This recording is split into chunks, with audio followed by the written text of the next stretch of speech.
Estamos aqui, amigos, a fim de que possamos estudar a nossa doutrina espírita. Hoje, como de rotina, trago mais um conteúdo, mais um tema, para que possamos desenvolver reflexões e entender que a vida, ela tem uma finalidade, ela tem um sentido. Então, vamos iniciar mais um estudo. O pensamento de Abigail.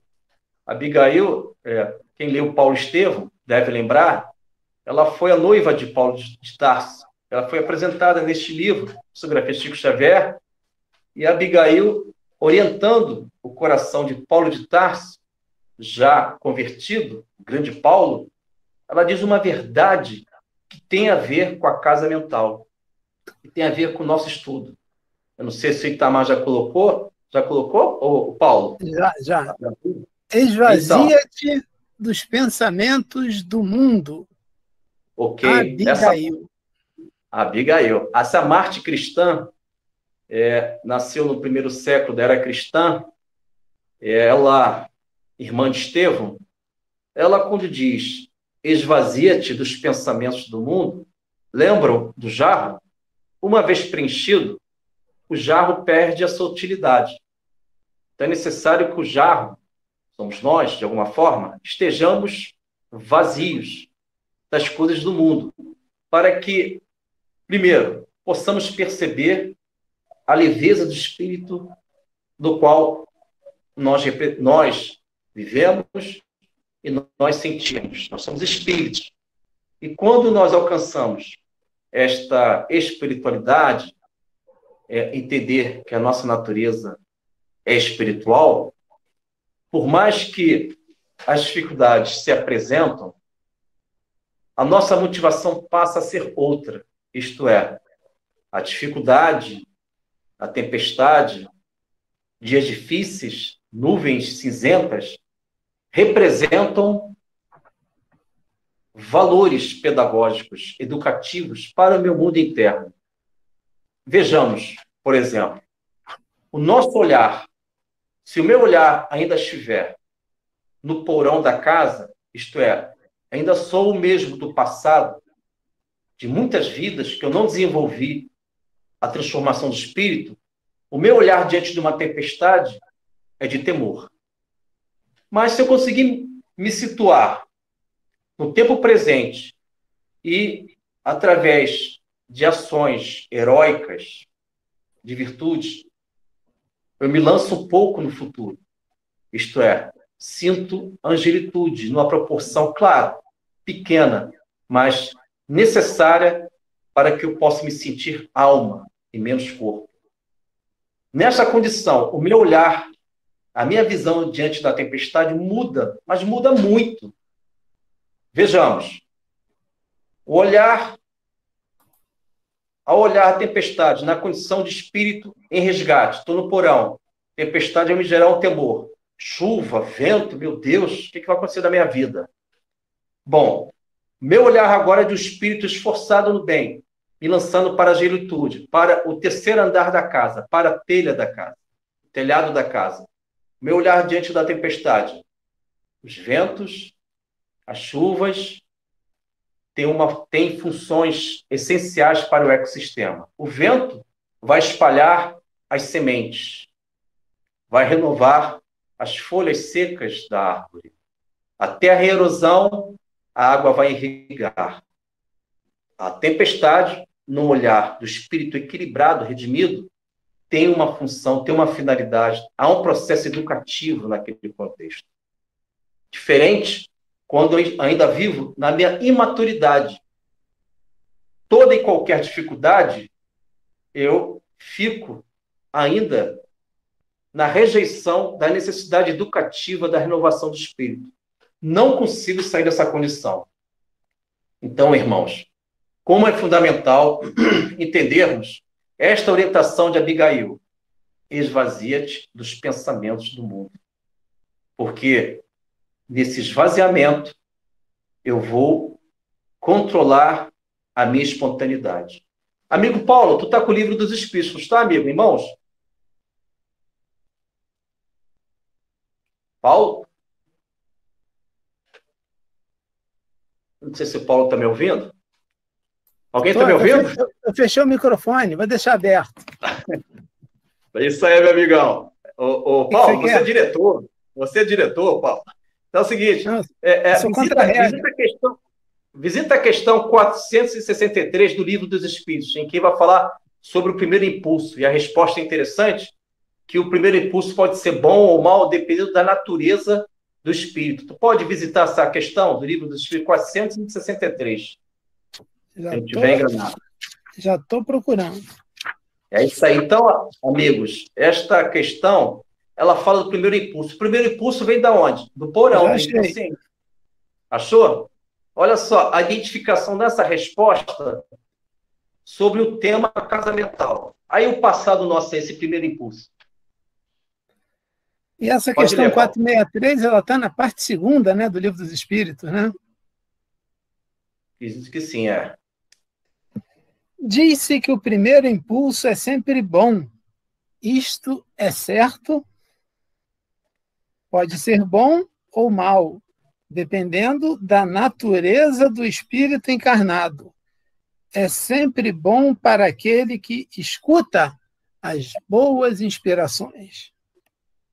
É isso aí. Então, amigos, obrigado, Paulo, pela leitura. Então, esse primeiro impulso, que pode ser bom ou mal, depende da nossa natureza. Se a nossa natureza ela está identificada com o tempo presente, isto é, estou me esforçando para viver o melhor, e aos poucos estou acessando o terceiro andar da casa, a angelitude.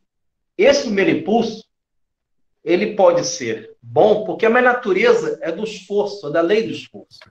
Agora, se eu vivo ainda o passado, algumas cristalizações mentais, fixações mentais, esse passado pode ser uma reprodução de uma personalidade que está me algemando. Mas algemando como? Sim, nas paixões, no egoísmo, no orgulho.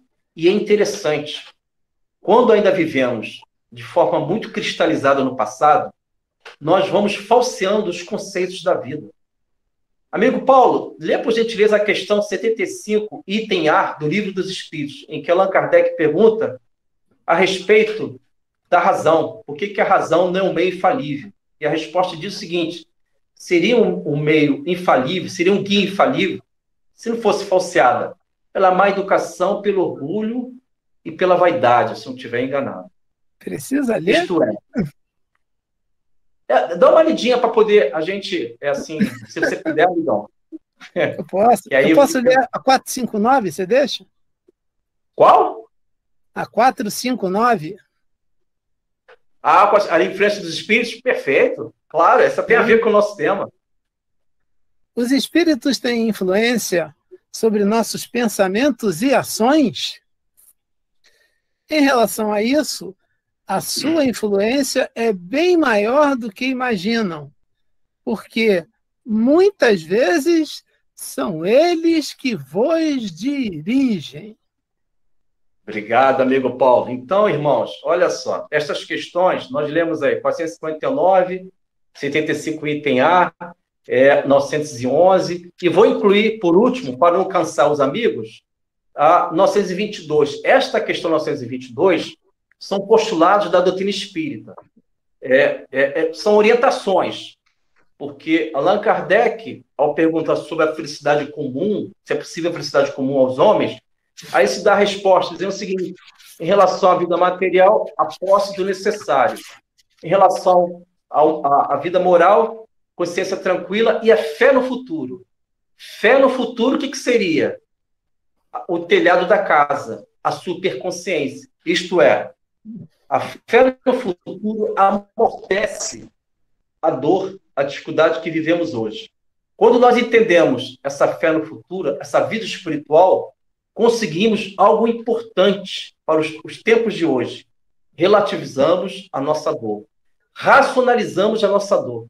O grande problema é que tornou-se absoluto a nossa dor. Quando torna-se absoluto, aí mora o perigo. Nós podemos viver muitos abismos pessoais. Oi? Conforme você me pediu, falta 15 minutos. Tá ótimo. Lê por último essa 922, amigo Paulo, por favor. Já está na agulha.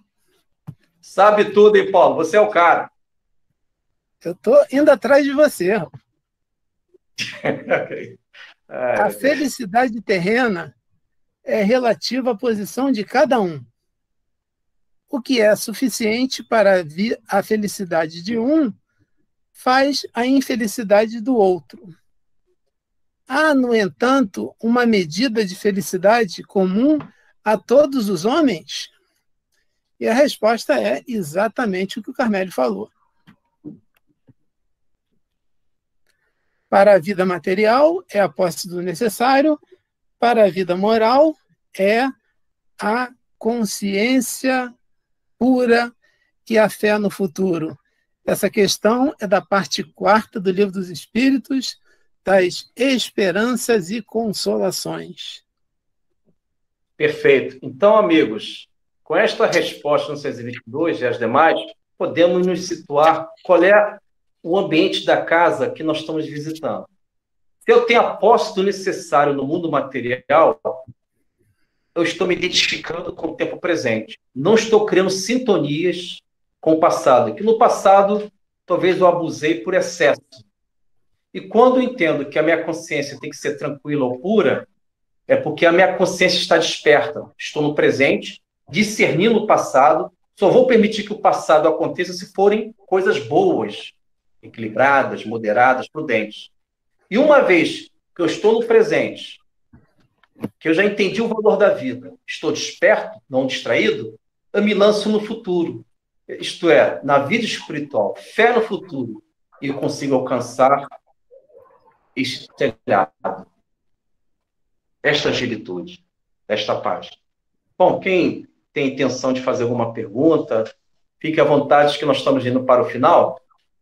De repente alguém pode estar com alguma dúvida. Fique à vontade. Eu tenho umas 10, posso? À vontade, se der tempo. A primeira pergunta, Carmélio, quando você mostrou a casa para a gente, que a gente anda muito pelo porão, pouco no teto, menos ainda no telhado, qual é o caminho que você orienta para aquelas pessoas que estão mais tempo no porão? O que fazer? Eu vou me incluir também nessa resposta, que eu visito muito o porão, né? Mesmo não querendo. Uma coisa é a minha razão, a minha intelectualidade, que tem intenção, tem o desejo de alcançar um terceiro andar da casa. Outra coisa é a minha emoção, que ainda me força a retornar ao passado e se apresenta de forma muito forte. Entendo eu que o melhor caminho, quer dizer, o caminho que é possível para cada um de nós, é deixarmos o nosso ego na cruz. Paulo de Tarso tem uma carta que ele menciona o seguinte, uma das cartas que ele enviou para as igrejas primitivas, que diz o seguinte: a palavra da cruz é loucura para aqueles que perecem na matéria, mas para nós que fomos salvos, é o poder de Deus. Isto é, devemos lançar o nosso ego, as nossas impurezas, as nossas inquietudes para a cruz. Cruz esta que simboliza o despertamento, o chamamento da responsabilidade. Você chama a responsabilidade para si. Você já não transfere para o outro. Você já entende a necessidade de viver mais no tempo presente, no consciente, se lançando para a superconsciência. E o porão da casa, ele tem que viver uma mutação, deixar de ser um crepúsculo em nossa vida para que seja um amanhecer adorável, ardente, vibrante, como é sempre o nosso sol quando retorna à vida humana. Irmão Carmélio, sim. Tem uma outra passagem do nosso Paulo de Tarso, né? Vamos falar dele semana que vem. Claro, vamos sim. Que ele fala assim: por que é que eu faço o bem que eu quero e não consigo parar de fazer o mal que eu não quero? Será que ele estava se referindo a sair do porão? Muito bem colocado, Paulo. Muito bem. É justamente isso. Na realidade, o porão representa um mal que eu não quero fazer. Mas para que nós possamos sair dessa condição, isto é, deixar velhos hábitos que escravizam todos nós, recomendo a verdade de Emmanuel, no livro Consolador. Emmanuel diz o seguinte: a disciplina antecede a espontaneidade. Vou repetir, porque é uma orientação espiritual profunda, é uma iniciação espiritual. A disciplina antecede a espontaneidade. Se a minha espontaneidade ainda agride, fere corações, eu preciso disciplinar, antecipar com a disciplina essa tal espontaneidade. E quando eu desenvolvo este exercício ao longo da vida, que é a reforma interior, a dinâmica da transformação para melhor, eu crio a segunda natureza. Essa segunda natureza, que está sempre procurando se esforçar no caminho do bem, ela está transitando, saindo do porão, isto é o Lázaro que sai da gruta, caminha pelo pavimento principal da casa, está consciente e vai ao encontro do Cristo. Como assim Lázaro fez? Saiu da gruta, ficou frente ao Cristo e se lançou a Jesus. E Jesus falou: desata e deixa ir. E Abigail completa: esvazia-te dos pensamentos do mundo.